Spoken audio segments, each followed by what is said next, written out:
Imagine a thought experiment where we remove men from history, society, and biology entirely. What would the human story look like in such an alternate reality?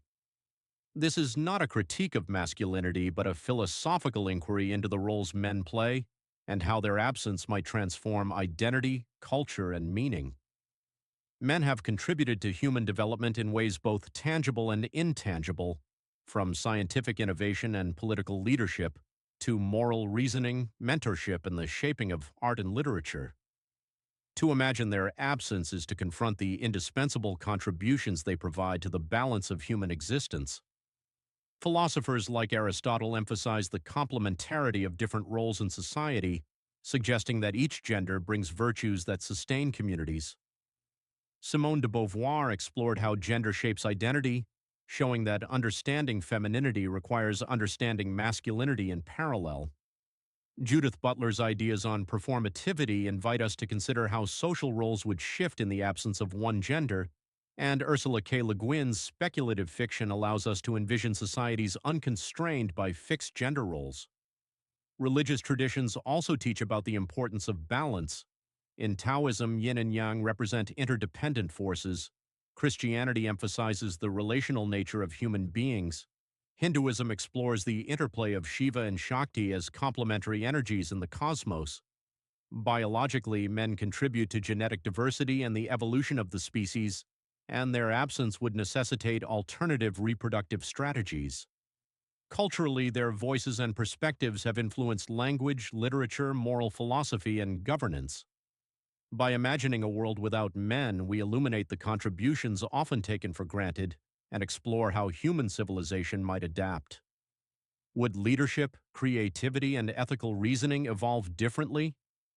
How would society reorganize itself around care, empathy, and collaboration rather than competitive or hierarchical dynamics traditionally associated with masculinity? Could we find new forms of moral imagination, spirituality, and relational understanding in a single-gender world? How might art, literature, and music develop in this scenario? This exercise allows us to see masculinity not as opposition to femininity, but as an essential component of human duality and balance. We ask profound questions about identity, ethics, creativity, and the human condition, setting the stage for a deep exploration of what is lost, what is gained, and what might be possible in an alternate reality shaped by the absence of men. Philosophy teaches us that gender is not only a biological fact, but also a complex social and cultural construct. In considering a world without men, we must examine the philosophical implications of such an absence. Aristotle argued that society relies on the complementarity of different roles to maintain balance, suggesting that masculinity and femininity together sustain civilization. Plato, in dialogues like The Republic and Phaedrus, explored the idea of dualities, emphasizing the dynamic interplay of reason, courage, and ethics in forming a just society. Without men, would these structures transform completely? Simone de Beauvoir reminds us that identity is relational. Understanding femininity depends on understanding masculinity. Judith Butler's performativity theory implies that social roles, behaviors, and expectations are enacted, not innate. Without men, these performances would need to be rewritten. Literature, from Virginia Woolf's Orlando to Ursula K. Le Guin's The Left Hand of Darkness, offers imaginative space to explore how societies adapt to different gender configurations. Religious traditions illuminate similar dynamics. Taoism's yin and yang show interdependence, Christianity emphasizes relational love and cooperation, and Hinduism celebrates the balance of Shakti and Shiva in cosmic and human life. Men have historically provided perspectives, energies, and roles that shape decision-making, ethics, and cultural production. Would leadership, courage, and moral reasoning be expressed differently in their absence? Could virtues such as resilience, wisdom, and cooperation emerge more strongly, or would new challenges arise from the lack of complementary perspectives? Ethical frameworks, from Aristotle's virtue ethics to care ethics inspired by Carol Gilligan, could evolve in unique ways.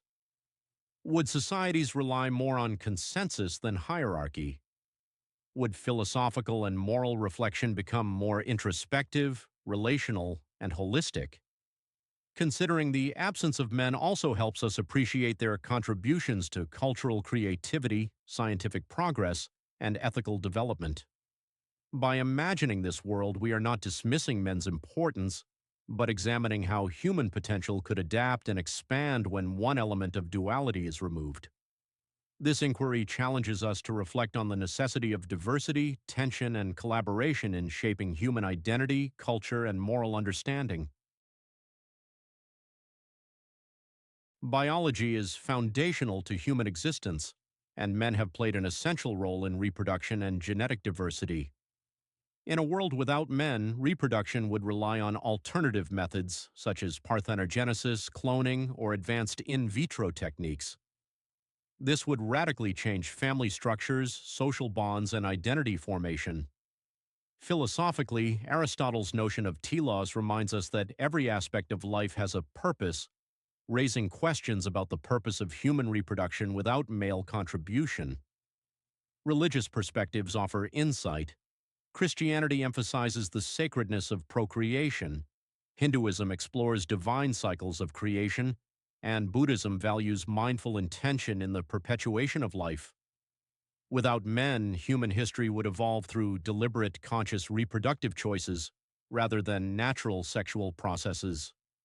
Literary works like Margaret Atwood's The Handmaid's Tale and Le Guin's The Left Hand of Darkness explore ethical, social, and emotional dimensions of reproductive control.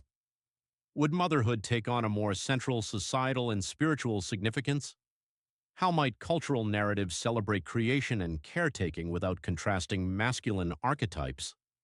The absence of men would challenge us to rethink what it means to continue the species, balancing ethics, technology, and identity. Gender dynamics in education, mentorship, and moral development would shift, highlighting relational and cooperative values.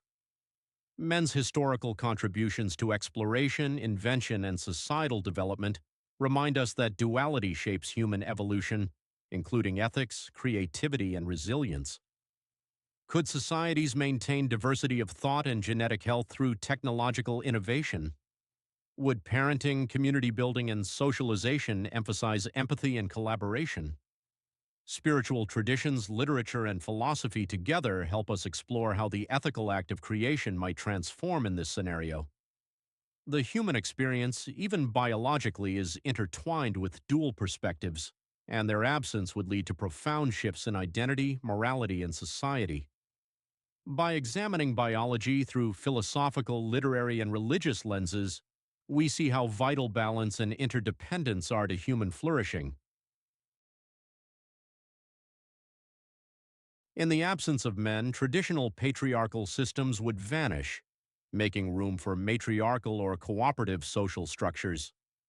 Anthropological studies show that female-led communities often prioritize consensus, relational ethics, and collective well-being. Literature provides imaginative insights. Le Guin's The Left Hand of Darkness depicts cultures with fluid gender roles and communal cooperation, while Woolf's Orlando highlights identity and leadership unconstrained by biological sex. Philosophically, Aristotle emphasized the interdependence of individuals within society, while Plato considered how justice and ethics emerge from relational balance.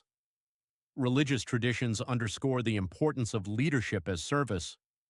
Christianity celebrates servant leadership, Buddhism teaches compassionate governance, and Hinduism envisions dharmic stewardship. Men's historical contributions to society, including exploration, innovation, and philosophical thought, highlight the importance of complementary roles in governance and social organization. In their absence, leadership might emphasize ethical stewardship, empathy, and relational intelligence over competition and hierarchy.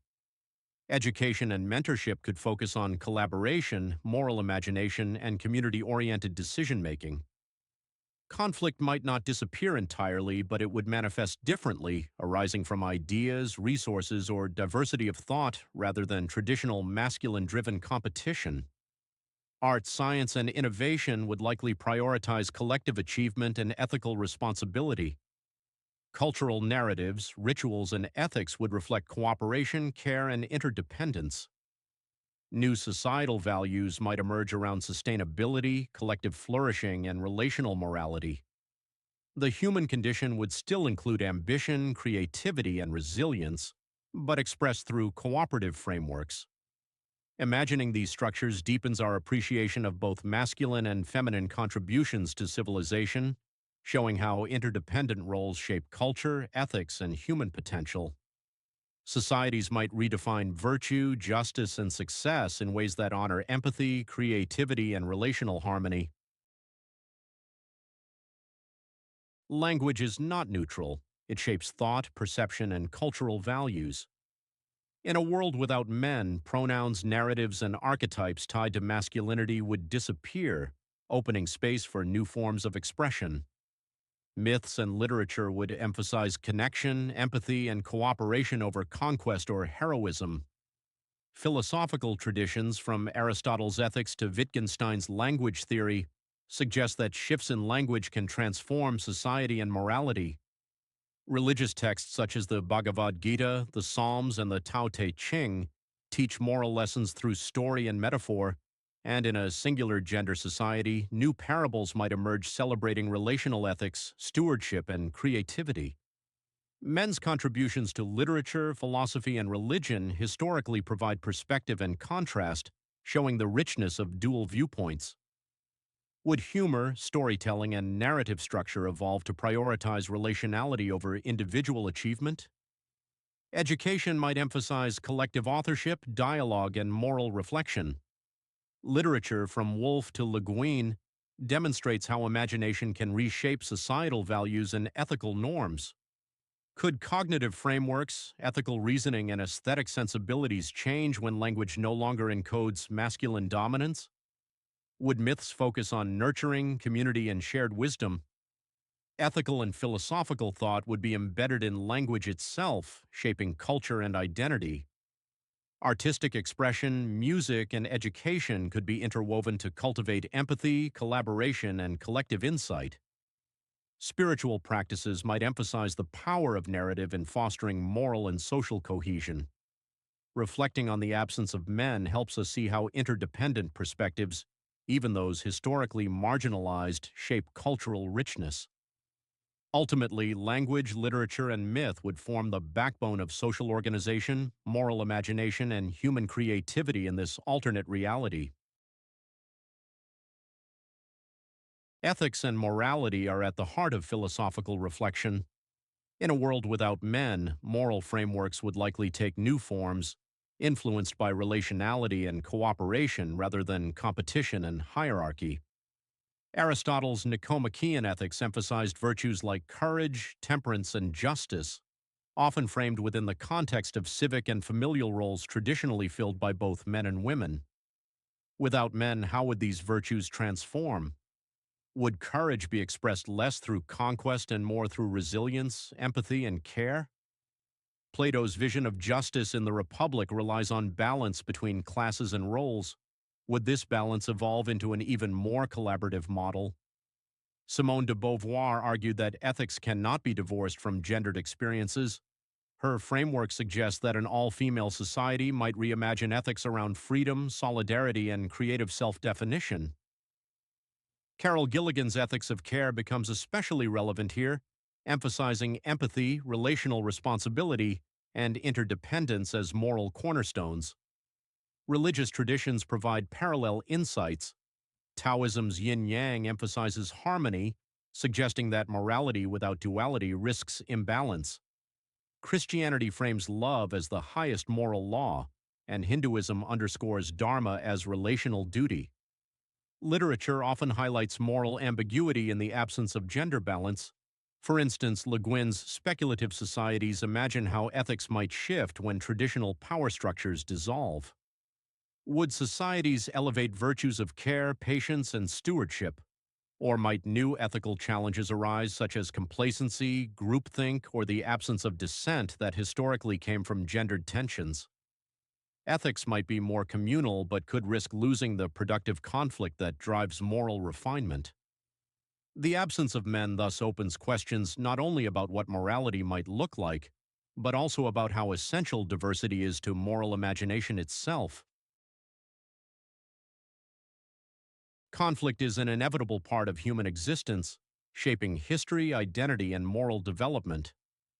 Men have historically been associated with war, conquest, and competitive hierarchies. Without them, would conflict truly disappear, or would it simply manifest differently? Anthropological studies of matrilineal and cooperative societies suggest that conflict often shifts from physical aggression to ideological or relational disagreements. Philosophy reminds us that conflict is not inherently negative. Hegel argued that dialectical struggle produces growth and progress. Would societies without men embrace conflict as dialogue and debate rather than domination? Simone de Beauvoir observed that tension between genders shapes identity itself. In its absence, identities might form through internal diversity, cultural variation, and ideological difference. Literature, such as Woolf's Orlando or Morrison's Paradise, depicts alternative models of struggle and reconciliation. Religion also offers insights. Christianity calls for peacemaking, Buddhism emphasizes compassion in resolving disputes, and Hinduism frames conflict within the cosmic struggle between dharma and adharma. Power in a world without men could emphasize stewardship and shared responsibility, but it might also face challenges of complacency or uniformity. Leadership might avoid traditional patriarchal domination but still confront resource distribution, justice, and dissent. Would cooperative governance minimize violence, or would hidden hierarchies still form? Technology, art, and education could mediate conflict differently, encouraging dialogue over force. Yet the absence of men also highlights the role masculine perspectives historically played in testing boundaries, challenging norms, and driving innovation through tension. Thus, conflict would not vanish, but its form and moral significance would be transformed, raising questions about whether true peace is possible without diversity of perspective. Judith Butler's theory of gender performativity teaches us that gender roles are not innate but enacted through repeated behaviors. Without men, the very performance of femininity would lose its contrast. Identity is often shaped relationally, defined not only by self-perception but by difference. Simone de Beauvoir declared that one is not born but rather becomes a woman, suggesting that femininity is constructed through social relations with masculinity. In their absence, what would womanhood mean? Would it dissolve into simple humanity, or would new distinctions arise based on culture, class, or spirituality? Literature invites us to imagine. Virginia Woolf's Orlando destabilizes identity across gender, while Le Guin's The Left Hand of Darkness imagines societies unconstrained by fixed gender binaries. Philosophically, identity might shift from gender-based categories to other forms of difference, intellectual, artistic, or ethical. Religion provides models of identity beyond gender as well. In Christianity, identity is rooted in spiritual belonging. In Buddhism, it is understood through impermanence and non-self. In Hinduism, the Atman transcends gender altogether. Yet the absence of men removes one pole of relational definition, forcing identity to reconstruct itself around new contrasts. Would performance shift toward roles of nurturer, leader, innovator, or sage, independent of gender categories? Would femininity itself dissolve, becoming neutral, or evolve into new symbolic archetypes? Butler would likely argue that performativity would not vanish but be rewritten, showing how flexible and adaptive identity can be. The exercise underscores how deeply gender informs culture, morality, and self-understanding, even when one half is missing. Literature reflects and shapes the human condition, often through the interplay of male and female archetypes. Without men, storytelling would take radically new forms. The archetypal hero's journey, often embodied by male figures in myth, from Odysseus to Hamlet, would disappear. Would new archetypes emerge, celebrating relational courage, communal wisdom, or ethical imagination? Virginia Woolf's Orlando challenges traditional categories, while Le Guin's speculative works open spaces for imagining societies beyond binary constraints. Toni Morrison reveals how absence itself, particularly paternal absence, shapes identity, grief, and resilience. In a world without men, literature might emphasize different themes: care over conquest, collaboration over conflict, endurance over domination. Philosophically, Aristotle and Plato saw literature as moral education. What lessons would stories teach in this scenario? Religious texts, too, often frame morality through male prophets, sages, and deities. Their absence would create new mythologies centered on female wisdom, divine motherhood, or cosmic sisterhood. Would myths still explore ambition, tragedy, and sacrifice, or would they evolve toward themes of harmony and renewal? Storytelling is not just entertainment, it shapes moral imagination, cultural identity, and social cohesion. Without masculine figures, new narrative structures would form, redefining virtue, struggle, and transformation. Perhaps literature would expand into new poetic and spiritual dimensions, prioritizing collective meaning over individual triumph. At the same time, the exercise highlights the richness men have historically brought to storytelling. Their absence underscores the value of diversity in shaping art and meaning. Science and innovation have historically been driven by both competition and collaboration, often reflecting masculine archetypes of conquest and discovery. Without men, would science take a different path? Cooperative models of innovation might replace competitive ones, emphasizing sustainability and relational ethics. Philosophically, Aristotle's concept of knowledge as pursuit of causes and Plato's vision of truth-seeking remain, but their expression would shift toward communal inquiry. Simone de Beauvoir reminds us that human creativity is shaped by duality. Without men, knowledge production might become more holistic, but risk losing the tension that sparks breakthroughs. Literature provides analogies. Speculative works often explore societies where science serves harmony rather than domination. Religious traditions also frame knowledge as sacred. Hinduism celebrates the pursuit of wisdom, Christianity warns against pride in discovery, and Buddhism teaches knowledge as a path to compassion. In this world, science might prioritize medicine, ecology, and technologies of care over conquest of nature or competitive innovation. Would space exploration continue, or would focus turn inward to planetary balance and sustainability? The absence of men could reshape the goals of science itself. Yet history shows that masculine perspectives brought curiosity, daring, and willingness to risk failure. Without that tension, innovation might slow or shift direction. Cooperative discovery would flourish, but the drive for boundary-breaking exploration might weaken. Thus, science in this imagined world highlights both the potential of relational ethics and the importance of masculine daring in human progress. In a world without men, social dynamics would likely shift toward cooperation, empathy, and collective problem-solving. Traditional hierarchical structures, often reinforced by masculine archetypes of dominance and authority, would give way to more relational forms of leadership. Philosophers such as Plato in his Republic envisioned governance through wisdom and virtue. Aristotle emphasized practical reasoning in leadership. Would ethical stewardship replace ambition-driven hierarchies? Religious traditions offer complementary models. Buddhism emphasizes compassionate leadership. Christianity highlights servant leadership, and Hinduism values dharmic responsibility. Literary works by Guin, Woolf, and Morrison illustrate societies where leadership is evaluated by relational intelligence, ethical integrity, and communal well-being.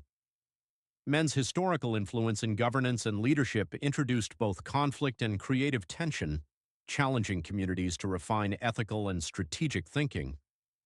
Without that influence, societies might focus more on collaboration, deliberation, and long-term sustainability. Education, mentorship, and cultural practices would prioritize empathy, negotiation, and relational ethics. How would power be exercised and held accountable? Would ethical decision-making become normative rather than exceptional? Collective wisdom could guide policy, social norms, and cultural priorities. Community cohesion might be strengthened by shared responsibility and relational trust. Ethical reflection, debate, and moral imagination would play central roles in leadership. Literature and philosophy provide guidance for navigating ethical dilemmas in governance. Would challenges still arise? And how would societies resolve them without masculine archetypes influencing competition and risk-taking? By considering men's historical contributions, we appreciate how tension, ambition, and critique expand ethical and strategic reasoning. Ultimately, social dynamics would balance harmony with challenge, collaboration with innovation, and empathy with accountability. Education would be transformed in a world without men, focusing on relational learning, collaboration, and ethical reasoning. Traditional pedagogical structures often emphasize competition and individual achievement, sometimes reflecting masculine archetypes of challenge and assertion. Philosophers such as John Dewey and Aristotle highlight experiential learning, mentorship, and the cultivation of virtue. Religious traditions also provide frameworks. Buddhism encourages mindful reflection, Christianity emphasizes moral formation through teaching and example, and Hinduism values the guru-shishya relationship as a model of ethical knowledge transmission. Literary works like Ursula K. Le Guin's The Left Hand of Darkness and Virginia Woolf's Orlando imagine societies where education cultivates empathy, creativity, and holistic understanding. Men historically shaped knowledge, transmission by introducing diverse perspectives, competition, and critical challenge. Without these influences, education might center more on cooperation, dialogue, and collective problem-solving. Curricula could integrate ethical reasoning, relational dynamics, and communal responsibility alongside intellectual development. Would critical thinking thrive without the challenge of differing viewpoints historically influenced by masculine perspectives? Perhaps new forms of debate, inquiry, and reflection would emerge, emphasizing consensus and relational insight. Mentorship could emphasize ethical growth, collaborative creativity, and social responsibility. Knowledge might be shared across generations in a more inclusive, relational, and reflective manner. Literature, philosophy, and religious teachings together provide models for cultivating wisdom, empathy, and ethical reasoning in education. Collective learning could become a vehicle for ethical, social, and spiritual flourishing. By reflecting on the contributions of men in education and knowledge building, we understand the complementary roles of tension, debate, and challenge in intellectual growth.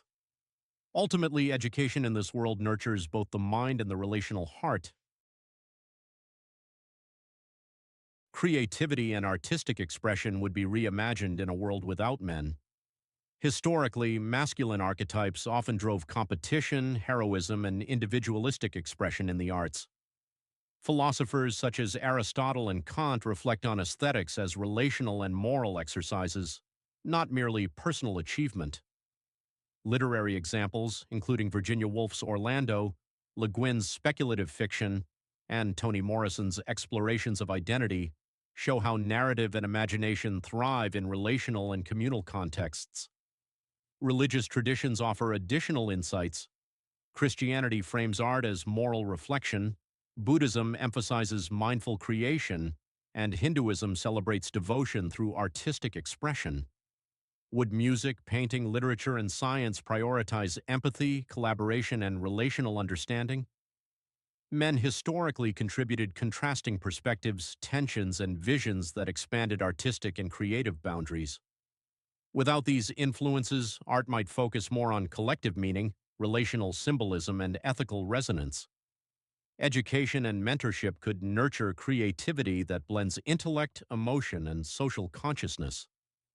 Technology could facilitate cooperative artistic creation and global collaboration.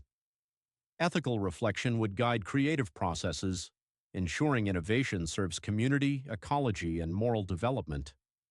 Cultural narratives would celebrate collective achievement, emotional depth, and ethical imagination. Would rivalry and competition diminish, and how would that affect originality? Philosophy, literature, and religious perspectives provide guidance in envisioning creative evolution. Collective art and creativity could become a moral as well as aesthetic endeavor, integrating ethical reflection and spiritual insight. This scenario emphasizes both the possibilities of relational art and the importance of masculine perspectives as catalysts for tension, contrast, and innovation in creative processes. Spirituality in a world without men would emphasize interconnectedness, relational ethics, and compassion. Religious traditions across the world offer frameworks for understanding morality, duty, and relational harmony. Buddhism teaches mindfulness and empathy as pathways to enlightenment.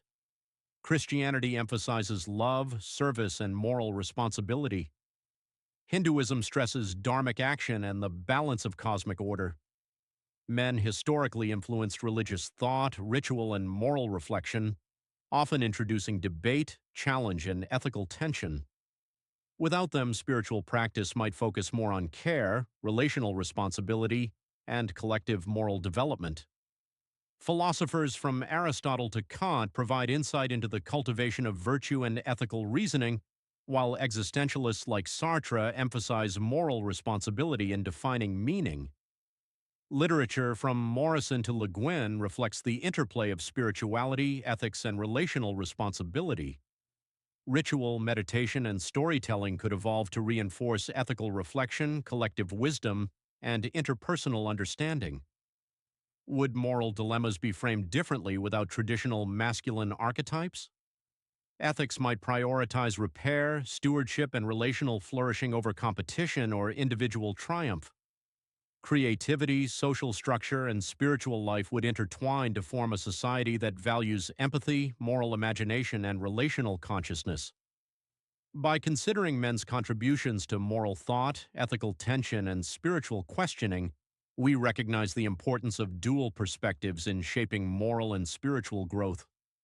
Philosophy, literature, and religion together guide reflection on how ethics, morality, and spiritual life might evolve in such a world. Communities could focus on the cultivation of inner virtues, relational awareness, and collective flourishing, creating a holistic moral and spiritual landscape. The reflections in this video are grounded in a rich tapestry of philosophical, literary, and spiritual works that illuminate different facets of gender, identity, and human meaning. Simone de Beauvoir's The Second Sex stands as a cornerstone in feminist philosophy, showing us how gender is not a static biological reality but a lived and socially constructed experience.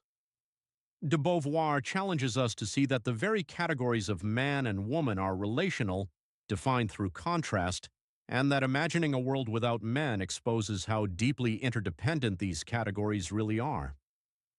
Judith Butler's Gender Trouble pushes this even further by introducing the concept of performativity, reminding us that gender is enacted through repeated roles, behaviors, and social rituals. Without men, those performances would not simply disappear but would transform, opening new possibilities and new challenges for how societies organize themselves. Gerda Lerner's The Creation of Patriarchy takes us into the historical development of gender structures, helping us trace how patriarchal systems shaped law, culture, and spirituality. In imagining their absence, we gain perspective on how contingent, rather than inevitable, these systems have been. Turning to literature, Virginia Woolf's Orlando offers a playful yet profound meditation on gender fluidity, identity, and time, destabilizing fixed categories in ways that resonate deeply with our thought experiment. Ursula K. Le Guin's The Left Hand of Darkness provides perhaps the most famous fictional exploration of societies without stable gender roles, inviting us to ask not only how gender absence reshapes culture, but also how it transforms ethics, intimacy, and communication. Philosophy also gives us timeless insights. Aristotle's Nicomachean Ethics frames morality in terms of virtue and balance, suggesting that human flourishing arises when different qualities, such as courage, wisdom, and justice, exist in harmony. Plato's Phaedrus and Republic provide frameworks for thinking about love, justice, and the organization of society, texts that still challenge us to imagine what justice would mean in an alternate world without men. Religion, too, offers essential guidance. The Bhagavad Gita centers on dharma, the duty to act ethically in harmony with the cosmos, even amid struggle and loss. Lao Tzu's Tao Te Ching complements this vision with its emphasis on yin and yang, the inseparability of opposites, and the deep truth that balance, not singularity, is the essence of wisdom. To bring these abstract questions into contemporary dialogue, we look to podcasts such as Philosophy Talk, which makes accessible the philosophical underpinnings of gender, ethics, and identity. These discussions remind us that philosophy is not only about ancient texts, but also about living questions that affect society here and now. Finally, resources like the Stanford Encyclopedia of Philosophy, with entries on feminist philosophy, ethics, and the philosophy of gender, offer rigorous, evolving scholarship that allows anyone, regardless of background, to engage seriously with these topics. Each of these sources opens doors to deeper reflection. They remind us that the absence of men is not only a question of biology, but of meaning, ethics, and creativity. They help us see that humanity is shaped not by one gender alone, but by a constant interplay of difference, complementarity, and dialogue. By engaging these works, we move beyond simplistic answers into a richer, more nuanced exploration of identity and human potential. Together, they challenge us to think critically, to imagine boldly, and to embrace the ongoing philosophical task of understanding what it means to be human. As we conclude this philosophical exploration, we are invited to reflect on the importance of balance between men and women. A world without men or without women is not merely a biological or a social curiosity, it is a lens to examine identity, creativity, ethics, and meaning. Literature shows us the consequences of imagined singular gender societies. Ursula K. Le Guin and Virginia Woolf envision worlds transformed, highlighting both potential gains and unforeseen losses. Philosophical insights from Aristotle, Plato, and Simone de Beauvoir reveal how dualities shape virtue, ethics, and relational understanding. Religious perspectives from Christianity, Taoism, and Hinduism emphasize harmony, balance, and complementary forces as essential to wholeness. The absence of men in this thought experiment illuminates their contributions: leadership, protection, cooperation, and relational diversity, just as it highlights how societies might evolve in their absence. Men influence moral frameworks, cultural narratives, and ethical reasoning as much as women do. Our inquiry challenges us to appreciate both the unique and relational contributions of all genders. Ethical and social systems rely on the interplay of masculine and feminine principles, and imagination allows us to see how human flourishing depends on balance. Creativity, literature, art, and technology all benefit from diverse perspectives. Duality generates tension, growth, and insight. Without it, certain dynamics of human learning and moral development might be altered. Spiritual teachings remind us that the world thrives through interconnectedness and complementary forces, not singularity. Reflecting on this encourages us to honor diversity, embrace ethical responsibility, and value relationality in communities. The thought experiment also underscores empathy. Understanding what is lost or gained in absence cultivates deeper appreciation. By considering both masculine and feminine influences, we gain insight into identity, social cohesion, and cultural evolution. Education, literature, and philosophy guide us to recognize and nurture these dynamics consciously. Ultimately, this reflection invites each of us to consider how men and women together shape human meaning, morality, and creativity. Our responsibility is to cultivate balance, harmony, and ethical insight in society, recognizing the contributions of all. This inquiry is ongoing, challenging us to continually reflect, imagine, and act in ways that honor humanity's complexity and potential.